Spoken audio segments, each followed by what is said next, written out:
Bab 2426. Memberikan hadiah. Bunuh. Begitu suara Ekaling melesat, dia langsung bergegas keluar. Para master spiritual dunia yang berada di belakangnya bergegas keluar satu persatu. Meskipun Ekaling bukan ketua klan dunia spiritual, tapi dia adalah tokoh terbesar di dunia spiritual sekarang.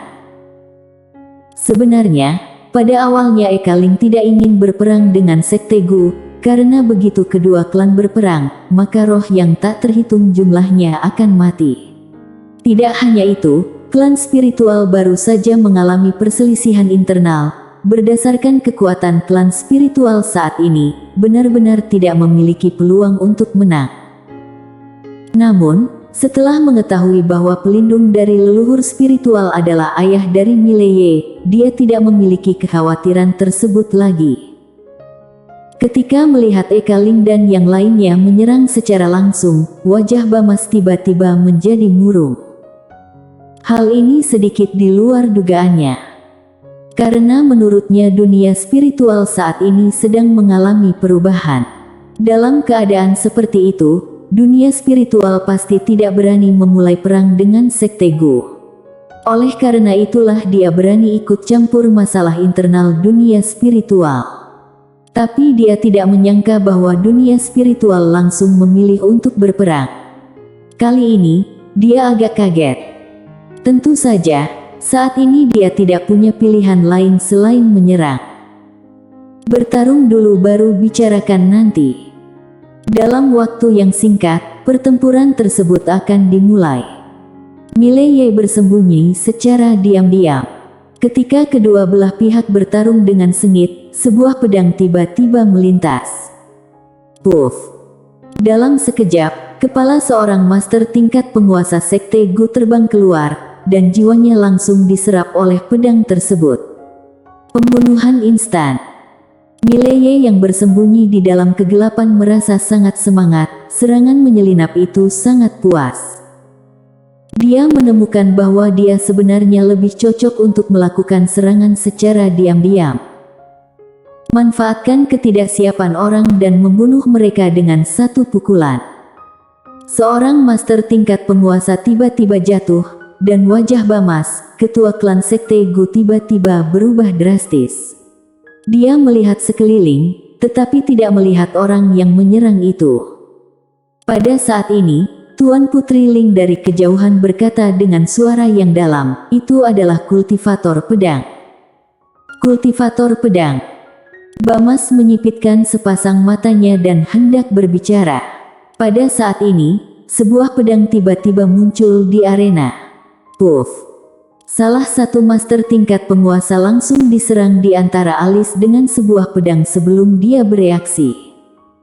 Pembunuhan instan lagi. Pada saat ini, para master Sekte Gu sudah panik. Para master klan spiritual pada dasarnya memang tidak lemah. Mereka memang harus fokus ketika bertarung melawan master klan spiritual dan sekarang muncul satu pembunuh yang aneh, siapa yang bisa menahannya? Pada saat ini, para master klan spiritual sangat semangat. Karena dengan adanya Mileye di dalam kegelapan, mereka pun berada dalam keunggulan mutlak. Suara Ekaling selaku pemimpin ini tiba-tiba terdengar di arena, "Bunuh! Bunuh!"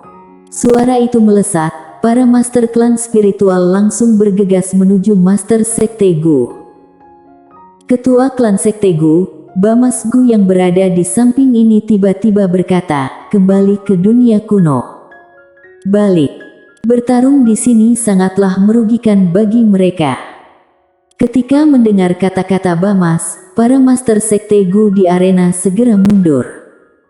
Dan pada saat ini, Mileye beraksi lagi. Puff! Sebuah pedang tiba-tiba muncul di arena. Ketika semua orang menyadari hal tersebut, pedang itu sudah tiba di depan seorang master tingkat penguasa. Master tingkat penguasa ini jelas siap secara mental. Ketika pedang biru gaib muncul, dia langsung menyerangnya. Dia memilih melawan dengan tangguh. Tentu saja, dia terpaksa harus melawan dengan tangguh, karena pedang Mileye terlalu cepat. Bom! Di bawah tatapan semua orang, pedang biru gaib langsung merobek tinju master tingkat penguasa hingga berkeping-keping. Tetapi pada saat ini, master tingkat penguasa telah mundur puluhan ribu kaki jauhnya. Pedang biru gaib menembus udara. Dalam kegelapan, Mileye sedikit mengernyit. Dia menemukan bahwa jika lawan berjaga-jaga, dia akan sulit melakukan pembunuhan instan dengan mudah terhadap master tingkat penguasa. Sayang sekali. Mileye merentangkan telapak tangannya, dan pedang biru gaib kembali ke tangannya. Pada saat ini, Bamas dan yang lainnya sudah mundur menuju dunia kuno dengan cepat. Jika mereka mundur dengan sepenuh hati dan tidak ingin bertarung, maka Eka Ling dan yang lainnya tidak dapat melakukan apapun terhadap mereka. Seketika itu, satu persatu para master sekte Gu mundur ke dunia kuno. Di luar dunia kuno, wajah Eka Ling tampak murung. Dia sebenarnya tidak mengkhawatirkan dunia kuno, tapi mengkhawatirkan Tuan Putri Ling, karena sang putri mendapatkan menara kecil Mileye.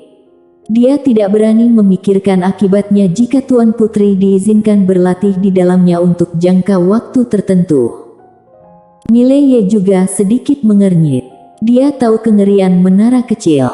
Jika wanita itu diizinkan berlatih di dalamnya selama sebulan, setelah keluar, dia mungkin bisa langsung merusak dunia dan menjadi tak terkalahkan. Mileye menatap Eka Ling, pihak yang berada di belakang berkata dengan suara yang dalam, "Apa yang harus kita lakukan sekarang?" Mileye berpikir sejenak, lalu berkata, "Apakah dunia kuno punya sekutu?" Eka Ling menganggukkan kepala, dunia Semeru memiliki hubungan yang baik dengan mereka. Mileye bertanya lagi, "Bagaimana dengan kalian?" Eka Ling menggelengkan kepala, "Hubungan kami dengan seluruh dunia baik-baik saja kecuali dunia kuno, tapi mereka tidak akan bantu kami melawan dunia kuno." Mileye melihat ke dunia kuno yang berada di kejauhan, minta semua master di dunia spiritual datang kemari. Eka Ling menatap Mileye, "Apakah kamu yakin?" Mileye menganggukkan kepala, "Kita harus membuat dunia kuno mengerti satu hal, yaitu kita harus membunuh Tuan Putri Ling ini. Demi alasan ini, kita akan melakukan upaya apapun membuat mereka melihat tekad kita. Dengan demikian pasti ada ketidaksepakatan di dalam dunia kuno.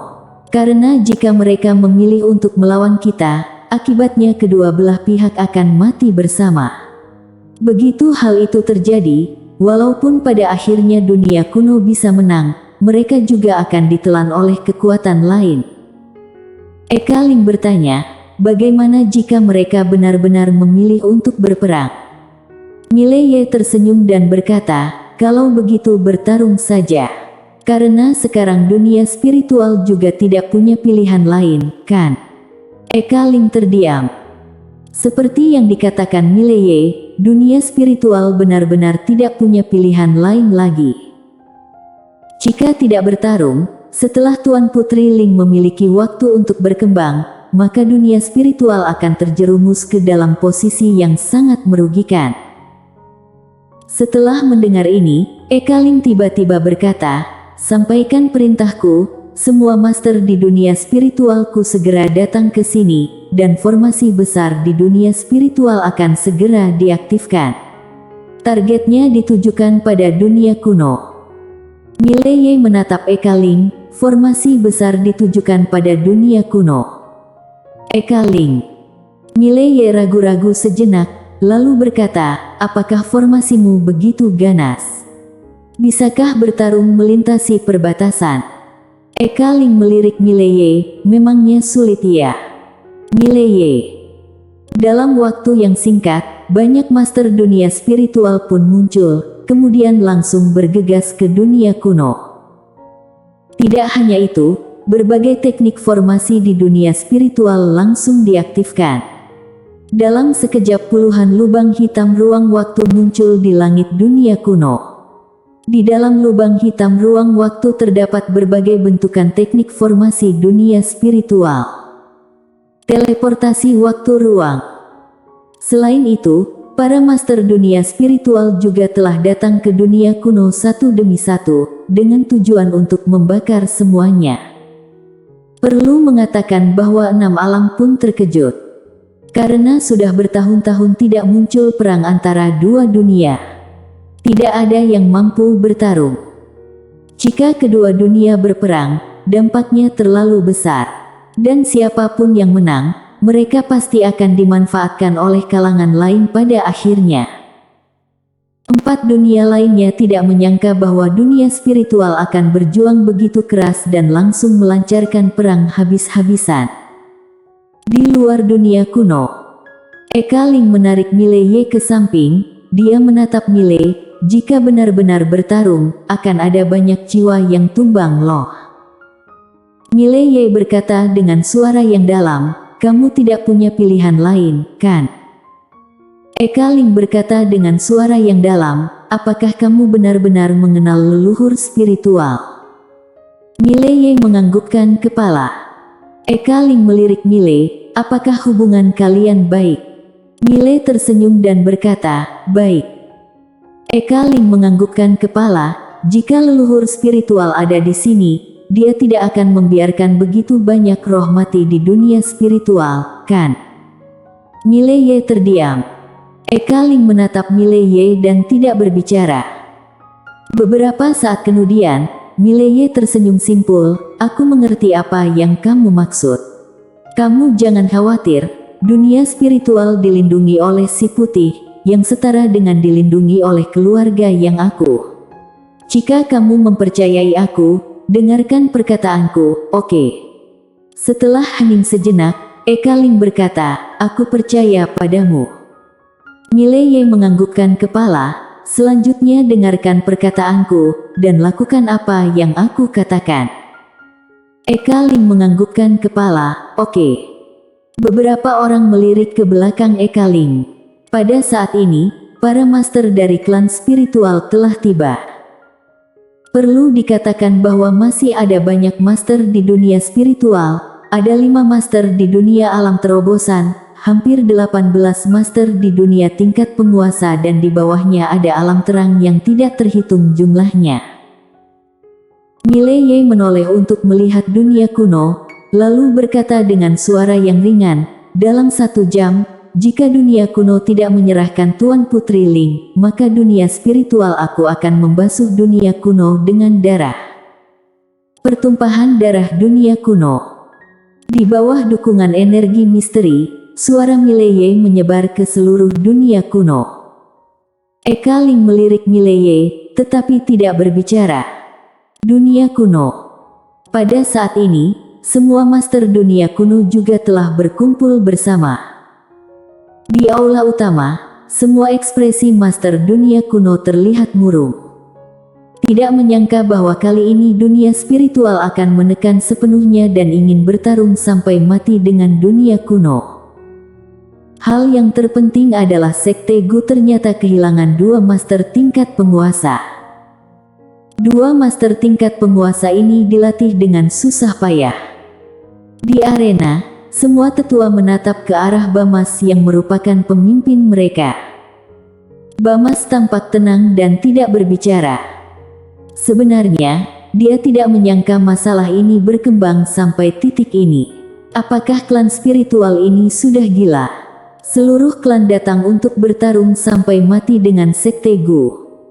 Pada saat ini, seorang tetua Sekte Gu tiba-tiba berkata, kurasa pertempuran ini sama sekali tidak diperlu dilaksanakan. Pertama, masalah internal Tuan Putri Ling dan dunia spiritual itu tidak ada hubungannya dengan Sekte Gu kita, dan kita tidak ada alasan yang sah untuk berperang.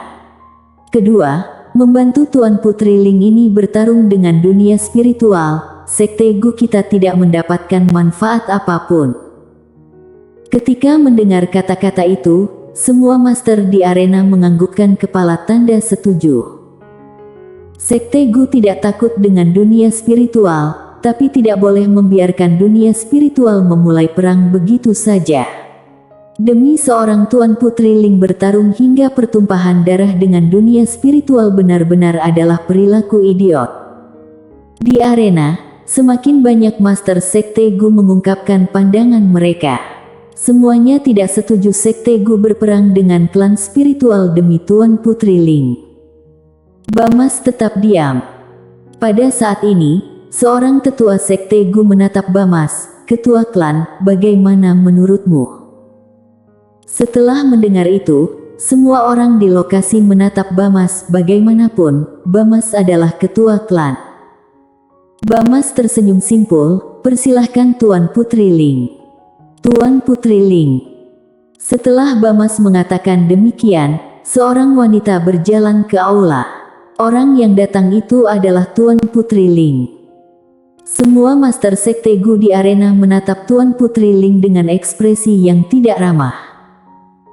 Pada dasarnya mereka memang tidak memiliki kesan baik terhadap dunia spiritual, tetapi sekarang Sekte Gu malah menimbulkan masalah karena wanita ini. Bamas menatap Tuan Putri Ling, dan berkata sambil tersenyum, Tuan Putri Ling, dunia spiritual sedang menyerang dengan seluruh kekuatan klan. Menurutmu, apakah kami harus membantumu atau tidak? Tampaknya dia ingin melihat apakah Tuan Putri Ling dapat memberikan manfaat pada Sekte Gu. Jika ada manfaat, segala sesuatu menjadi gampang dibicarakan. Tentu saja, manfaatnya harus cukup baik. Tuan Putri Ling terdiam sesaat, lalu tersenyum simpul, aku punya satu hadiah untuk kalian semua. Saat berbicara, dia merentangkan telapak tangannya, dan sebuah menara kecil muncul di tangannya. Bersambung.